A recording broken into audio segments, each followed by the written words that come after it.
bigaya ko ntacyo bakoze ngo bayikumire. Tariki ya 7 Mata mwaka wa 2000, Minisitiri w'Intebe w'Ububiligi Guy Verhofstadt yasabye imbabazi abanyarwanda ku makosa y'igihugu cye. Mu Bufaransa, Commission du Clerc yashyizweho na Perezida Macron tariki 5 Mata 2019, yatanze raporo tariki 26 Werurwe 2021 igaragaza amakosa bwakoze ajyanye na jenoside yakorewe abatutsi mu Rwanda. Guhera mu mwaka wa 1990, ibimenyetso by'itegurwa rya jenoside byaramenyekanye birirengagizwa. Leta y'u Rwanda yatangije ubukangurambaga bwigisha ko umututsi ari umwanzi w'igihugu.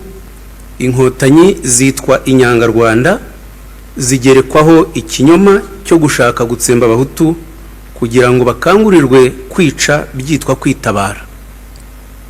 Itangazamakuru rya leta nirifatanyije nayo rirabyigisha. Imvaho nimero 868 yo mu Kwakira 1990 yabyanditse gutya: Abanyarwanda bose bazi ko u Rwanda rwatewe n'abanzi. Izo nyangarwanda ziyita inkotanyi zavuye Bugande zigamije gutsemba no kutwambura ibyiza twazaniwe na revolution yo muri 59. Intambara abanyarwanda barwana n'umwanzi wavuye mu Bugande ntirarangira, kuko uwo mwanzi akitubereye ku butaka.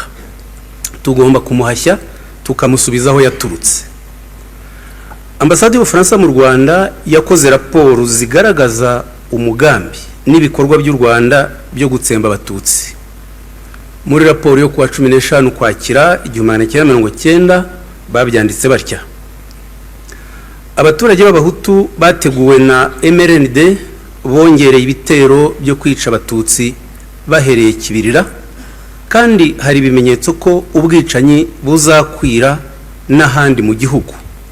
Ikintu kimwe abatutsi bakeka ko cyabarinda jenoside nuko FPR yatsinda intambara, kandi ibyo ntibishoboka. Mu 1991, General Vare wayoboraga ubutwererane bwa gisirikare mu Bufaransa yasuye u Rwanda, abonana n'umukuru wa gendarmerie y'u Rwanda Colonel Rwagafirita, amutangariza gahunda ya jenoside muri aya magambo: Abatutsi ni banyamuke, tuzabatsemba. Abajandarume bazafatanya n'abasirikare barangize ikibazo cy'abatutsi, abagore, abana n'abasaza hose mu gihugu, kandi ntibizaba birebire, ni bake cyane. General Vare yabikoreye raporo ndetse ubu yanabisohoye mu gitabo. Georges Martre wari ambasaderi w'Ubufaransa mu Rwanda kuva mu 1989 kugeza 1993, yasobanuriye abadepite b'Abafaransa itegurwa rya jenoside avuga atya ati: mu 1990 byarabonekaga ko hazaba jenoside. Colonel Serubuga, umugaba mukuru wungirije w'ingabo z'u Rwanda, yashimishijwe n'igitero cya FPR kuko kuri we cyatangaga urwitwazo rw'iyicwa ry'abatutsi. Gutinya jenoside byatumaga abatutsi bahorana ubwoba. Serubuga yashyigikiye jenoside, aherekeza umujyanama wa Perezida Habyarimana Léon Mugesera iwabo mu Ngororero, bakangurira gutsemba abatutsi tariki 22 Ugushyingo 1992. Mugesera atangaza gahunda ya jenoside muri aya magambo ati: hari inyenzi zohereje abana gufasha inkotanyi, ni kuki tudafata abo babyeyi tukabatsemba? Ni kuki tudatsemba abo bantu? Tugomba guhaguruka tugakora. Gukora kuba Perezida wa Repubulika byasobanuraga kwica, ni naryo Perezida Sindikubwabo yakoresheje tariki 19 Mata 1994 ashishikariza jenoside wabo i Butare. Umugambi wa jenoside waturukaga kuri Perezida Habyarimana ubwe, kandi byatangiranye n'ubutegetsi bwe. Porogaramu politike ya mbere yayitangaje tariki ya 1 Kanama 1973, avuga ko imitegekere y'igihugu izashingira ku bwoko n'uturere. bivuze ko atarashyize imbere ubumwe bw'abanyarwanda. Ku matariki 16 Mata kugeza iya gatandatu Gicurasi 1976 yasuye prefegitura zose. Perezidansi ya Repubulika isohoramo igitabo ku ngingo y'ubumwe bw'abanyarwanda. Habyarimana yaravuze ngo kuri icyo kibazo cy'abahutu n'abatutsi, abo batutsi bashotora abahutu, ntibazi ko imvururu zigarutse aribo byakoraho. Nanone abahutu nibo benshi, ubutegetsi ni ubwabo. Tariki 28 Mata 1991 Habyarimana ayoboye kongere y'ishyaka rya MRND yongera gushimangira ko atitaye ku bumwe bw'abanyarwanda, ahubwo yimakaje ubw'ubwoko bwe agira ati: ubumwe ntibwashoboka niba ubumwe bw'imbaga nyamwinshi butagezweho. Ubwo bumwe niyo ntwaro nyakuri yo guhashya umwanzi. Nkuko dushima ko nta mututsi wishingikiriza ku karere, ni ngombwa ko imbaga nyamwinshi yumva ko igomba kunga ubumwe kugira ngo hato ejo itazasubizwa mu icuraburindi ry'ubucakara. Habyarimana yashyigikiye ishyaka ry'abahezanguni CDR rishingirwa mu biro bye mu Rugwiro tariki 22 Gashyantare 1992, basohora itangazo rirwanya ubumwe bw'abanyarwanda muri aya magambo: ubumwe hagati y'abahutu n'abatutsi ntibushoboka. Abatutsi bafite ibibazo byabo, abahutu nabo bagomba gushinga amashyaka yabo yita ku bibazo by'abahutu. Niyo mpamvu abateraniye muri iyi nteko rusange bemeje ishingwa ry'ishyaka CDR. Habyarimana n'ishyaka rye ntibemeraga imishyikirano y'amahoro na FPR. Nubwo yoherezaga intumwa za guverinoma Arusha, yarwanyaga ibyemezo byafatirwagayo, akamagana Minisitiri w'Ububanyi n'Amahanga Boniface Ngurinzira waziyoboraga. Tariki 5 Ugushyingo 1992 MRND yasohoye itangazo ryamagana imishyikirano. Habyarimana abisubiramo tariki 15 Ugushyingo 1992 muri mitingi mu Ruhengeri, atuka Minisitiri Ngurinzira agira ati: ntagende afindafinda ibintu ngo yazanye urupapuro ngo ubwazanye amahoro. Amahoro se n'urupapuro? Igihe nikigera nzatuma kuntera hamwe maze tumanuke. Nibwo Habyarimana yiyise ikinani cyananiye abagome n'abagambanyi. Abagome byavugaga abatutsi, abagambanyi bakaba abahutu nka Ngurinzira baharaniraga amahoro. Itangazamakuru rya leta ryarakoreshejwe mu kwangisha abaturage FPR no kurwanya imishyikirano y'amahoro. Imvaho nimero 866 yabyanditse itya: ntawagirana imishyikirano n'abantu bamurasa. Inyangarwanda zigomba kubanza kwikorera intwaro zazo zigasubira iyo zavuye. Bitaba ibyo ingabo z'u Rwanda zikazisubizayo ku ngufu n'ubutwari bwinshi, nkuko kuva zahangana n'izo nyangarwanda zagiye zibigaragaza.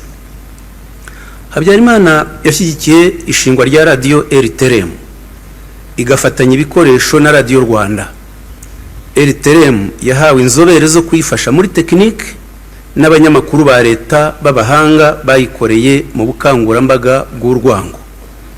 Amashanyarazi ya RTRM yahujwe n'aya Perezidansi ya Repubulika bikayirinda kuyabura. Habyarimana ni nawe watanzemo imigabane myinshi. Habyarimana kandi yatangije itozwa ry'interahamwe igabiro, bikorerwa raporo tariki 29 Nzeri 1991 n'umuyobozi w'ingabo mu Mutara Colonel Nsabimana, agaragaza ko hatanzwe imbunda 1760 muri komine enye za Byumba, Muhura, Ngarama, Muvumba na Bwisige, kandi ko bizakomeza. Tariki 5 Ugushyingo 1993 Minuari yatangaje inyandiko ivuga ko Habyarimana yayoboye inama kuri hoteli Rebero Horizon, yemeje gukwirakwiza grenade, imipanga n'izindi ntwaro mu nterahamwe n'impuzamugambi. Tariki 6 Ukuboza 1990 Habyarimana yasuye abasirikari Gabiro abizeza kuzahorera abaguye ku rugamba. Ibinyamakuru nka Kangura nimero ya 6, nimero ya 26, nimero 41, nimero 42, nimero 51 na 54, Nyiramacibiri nimero 13, Zirikana nimero 4 na nimero ya 6 byabishingiyeho bikangurira gutsemba abatutsi. Zirikana nimero ya 6 yabyanditse itya: nta musirikare wari ukwiye kongera kurwana ibyitso bimuri inyuma, twiteguye kuzabafasha gutsemba ibyitso byose, byarangira tugahindukirira inyenzi.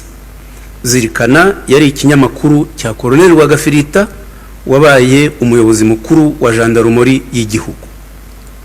Tariki ya Ukuboza 1991 Habyarimana yashyizeho komisiyo y'abasirikare bakuru 10, ayishinga Colonel Bagosora, ayisaba kumwereka uko bazatsinda umwanzi.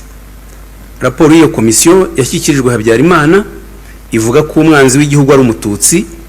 Hakurikiraho inyandiko y'umugaba mukuru w'ingabo Colonel Sabimana tariki 21 Nzeri 1992 ayoherereza ibigo bya gisirikare asaba kuyigisha biba uburyo bwo gukora icengeza amatwara ry'urwango mu ngabo z'igihugu. Tariki 27 Nyakanga 1992 Colonel Anatole Nsengiyumva wayoboraga iperereza rya gisirikare yandikiye Habyarimana ko abasirikare biteguye gutsemba abatutsi n'undi wese uzagira uruhare muri ibyo bibazo. Murumva ko imyumvire yari mu ngabo z'igihugu yari yo gutsemba abatutsi. Leta yakoresheje urwitwazo rw'iyicwa rya Perezida Ndadaye i Burundi, hashingwa igice cy'abahezanguni mu mashyaka ya politike cyiswe Hutu Power tariki 23 Ukwakira 1993. Ibinyamakuru bya leta n'ibiyishamikiyeho byamamaje urwo rwango.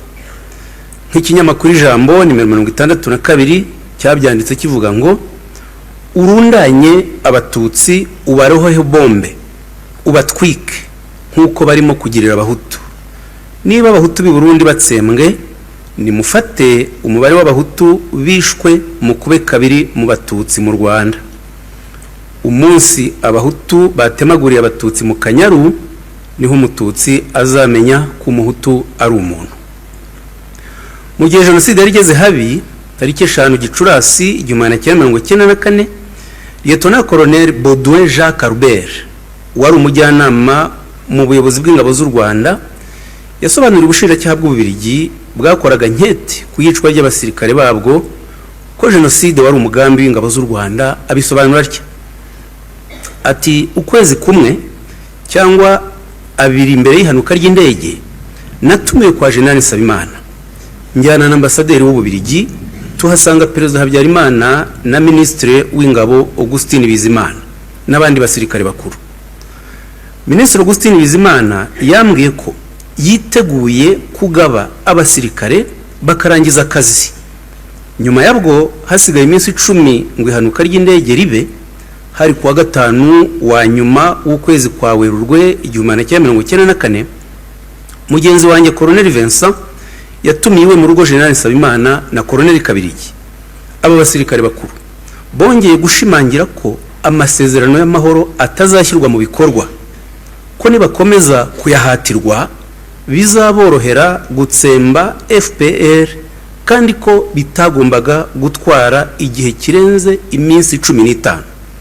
Ati babivugaga babyemera batyo.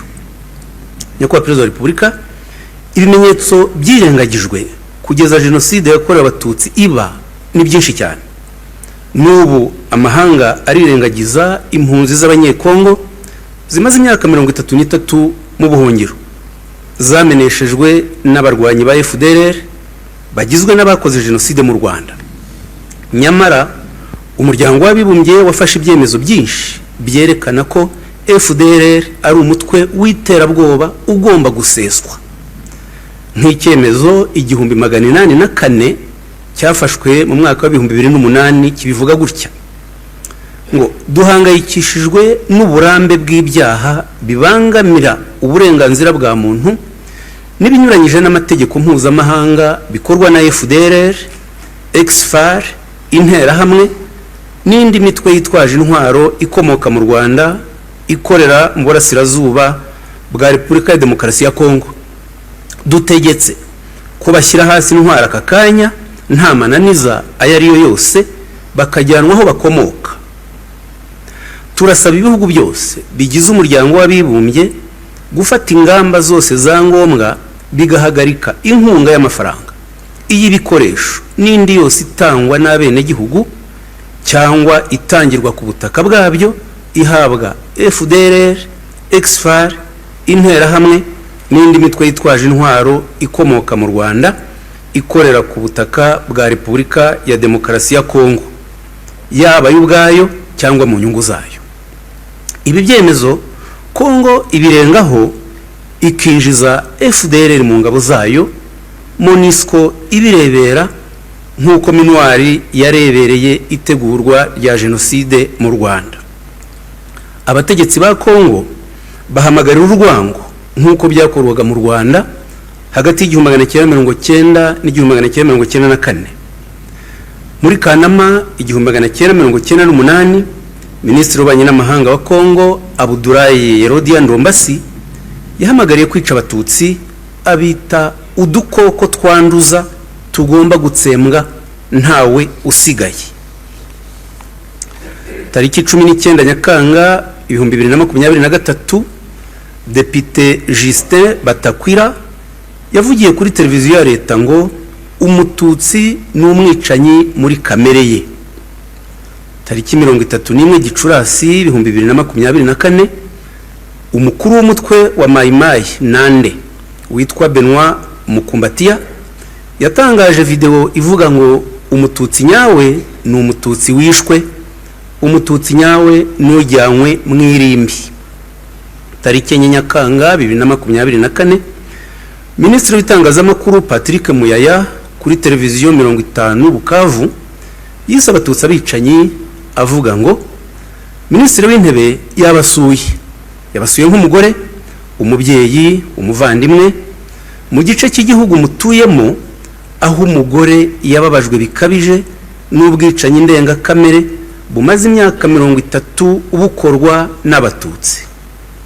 Tariki 24 Ugushyingo 2024 Minisitiri w'Ubucamanza Constant Mutamba Igoma yasabye kwica abatutsi bahereye ku bayobozi bakuru b'u Rwanda. Tariki 28 Ukuboza 2025 umuvugizi w'ingabo za Kongo General Ekenge yahamagariye kuri televiziyo y'igihugu urwango ku batutsi kasi. N'impuguke z'umuryango w'abibumbye zoherezwa muri Kongo zirabogama.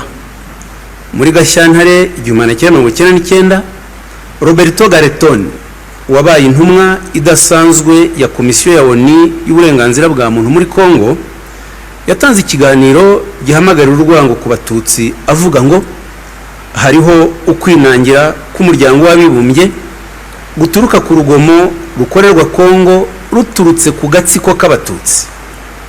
Nyakubahwa Perezida wa Repubulika ndangiza uwavuga ibimenyetso byigisha urwango n'ingengabitekerezo ya jenoside bikorwa muri iki gihe na Kongo bwakwira bugacya. Abanyarwanda babashimira umutekano mwabahaye n'ingamba mufata zibarinda. Abo mwarokoye muri 1994 basubiranye icyizere cy'ubuzima, barimo kandi abenshi barokotse jenoside za kera kuva muri 1959 kugeza muri 1994. Urubyiruko urubashimira amahirwe mwaruhaye yo kuba mu gihugu kitavangura. Abakoze jenoside benshi bararangiza ibihano, babashimira ingamba zo kubagorora bagasubizwa ubuntu biyambuye bagataha mu ngo zabo.